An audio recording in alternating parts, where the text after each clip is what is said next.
শিক্ষক ছাত্র জনতার দ্রোহ যাত্রা শুরু হয়েছে জাতীয় প্রেস ক্লাব থেকে। সেখানে আছেন সহকর্মী বেলায়েত হোসেন, সেখানে যাচ্ছি। বেলায়েত, কর্মসূচি নিয়ে বিস্তারিত জানাবেন।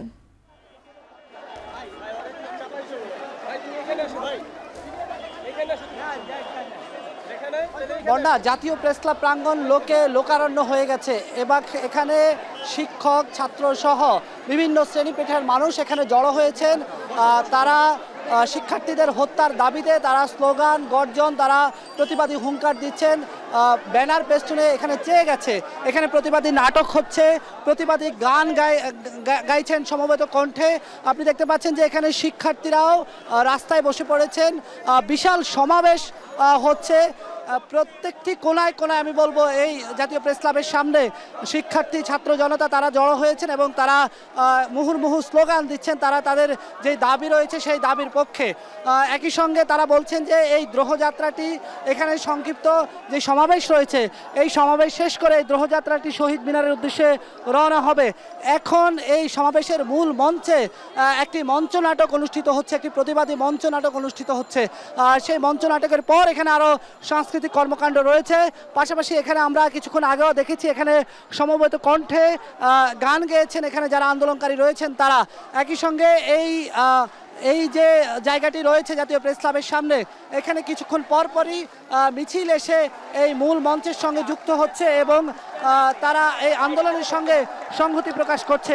গতকালকেই বিক্ষুব্ধ নাগরিক সমাজের প্রতিনিধিরা তারা ডিবি কার্যালয়ের সামনে গিয়ে তারা এই কর্মসূচি ঘোষণা করেছেন। একই সঙ্গে বৈষম্য বিরোধী ছাত্র আন্দোলনের সমন্বয়করা এই আন্দোলন ঘোষণা করেছেন, আজকের এই কর্মসূচি ঘোষণা করেছেন। আজকের এই কর্মসূচির পর তারা আসলে নতুন কোনো কর্মসূচি দেয় কিনা সেটি দেখার বিষয়।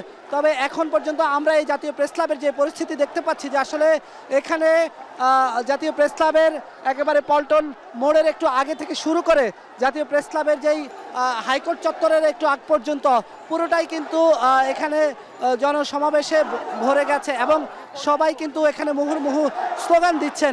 বিভিন্ন বিশ্ববিদ্যালয়ের শিক্ষক শিক্ষার্থী এবং অন্যান্য যে সাধারণ মানুষ রয়েছেন তারা এসে এই আন্দোলনে এই কর্মসূচিতে তারা যোগ দিয়েছেন। তারা এই যে কোটা সংস্কার আন্দোলনকে ঘিরে যারা নিহত হয়েছেন তাদের হত্যার বিচার দাবি করছেন। একই সঙ্গে তাদের যে দাবিগুলো আছে সেই দাবিগুলো তারা দাবিগুলো আদায়ের জন্য তারা এই দাবির পক্ষে তারা স্লোগান দিচ্ছেন। একটু বলে রাখতে চাই যে আসলে প্রত্যেক দিনই কোনো না কোনো নতুন কর্মসূচি আসছে এখানে এবং সেই কর্মসূচি অনুযায়ী কিন্তু যারা বিক্ষুব্ধ জনতা যারা আন্দোলনকারী আছেন তারা এই আন্দোলন কর্মসূচিতে অংশ নিচ্ছেন। আমরা এই মুহূর্তে জাতীয় প্রেস ক্লাবের সামনের পরিস্থিতিটা যদি বলতে পারি যে এখানে আসলে প্রেস ক্লাবের এক পাশে কিন্তু আইনশৃঙ্খলা বাহিনীর সদস্যরা তারাও কিন্তু সতর্ক অবস্থানে রয়েছেন। পাশাপাশি এখানে যেই সমবেত অবস্থা রয়েছে, যে বিশাল সমাবেশ সেখানে রয়েছে, সেখানে আমরা দেখতে পাচ্ছি যে প্রত্যেকটি কোনায় কোনায় আলাদা আলাদা করে গোল হয়ে বসে বসে সবাই স্লোগান দিচ্ছেন। তারা তাদের আন্দোলনের পক্ষে ব্যানার পেস্টুন সহ নানা ধরনের আন্দোলনের প্লে কার্ড তারা এখানে প্রদর্শন করছেন।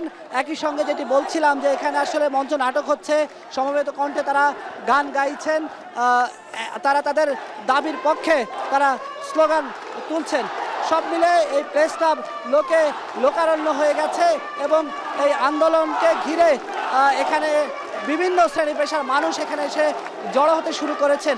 এটি জুমার পর থেকেই কিন্তু জাতীয় প্রেস ক্লাবের সামনে এখানে মানুষ জড়ো হতে শুরু করেছেন। বিকেল 3টায় তাদের নির্দিষ্ট কর্মসূচি ছিল দ্রোহযাত্রা, সেই কর্মসূচির কার্যক্রম কিন্তু শুরু হয়ে গেছে এবং এখানকার যে কার্যক্রম রয়েছে সেই কার্যক্রম শেষ করে তারা শহীদ মিনারের উদ্দেশ্যে রওনা হবেন। তো এই ছিল আমার কাছে জাতীয় প্রেস ক্লাবের সামনে থেকে এখনকার মতো বন্যা।